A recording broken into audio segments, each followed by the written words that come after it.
खेसारी लाल यादव का dance movie का poster आ गया है और उसका टीजर भी आ गया है। दोस्तों बताना चाहते हैं कि इस टीजर में आप देखेंगे तो केवल मार धाड़ है, एकदम हक दिए हैं खेसारी लाल यादव। दोस्तों इसमें जैसा बताया जा रहा था कि एकदम बहुत ही बड़े लेवल का KGF 2 जैसा होगा ये मूवी, लेकिन दोस्तों इसका टीजर देखने से ही पता चल रहा है कि केवल इसमें मार धाड़ ही है और ज़्यादा कुछ नहीं लगा मुझे।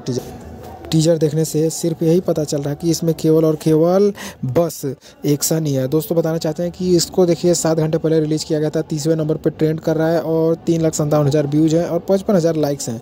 दोस्तों यहाँ पर बताना चाहते हैं कि ये ग्लोबल म्यूजिक जंक्शन द्वारा इसका राइट है और दोस्तों बताना चाहते हैं कि ये खेसारी लाल यादव के एग्रीमेंट के बाद का ये फिल्म है। दोस्तों डांस मूवी कैसा है, कैसा आएगा कमेंट में ज़रूर बताइएगा। इसका टीजर देखने के बाद हमको तो कुछ खास नहीं लगा, बस ये लगा कि भोजपुरी का लेवल का कुछ है मूवी, ऐसे बड़ा लेवल का नहीं कह सकते कि पुष्पा और KGF जैसा। दोस्तों बाकी ये कैसा लगा कमेंट में ज़रूर बताइएगा। मिलते हैं दोस्तों नेक्स्ट वीडियो में। आप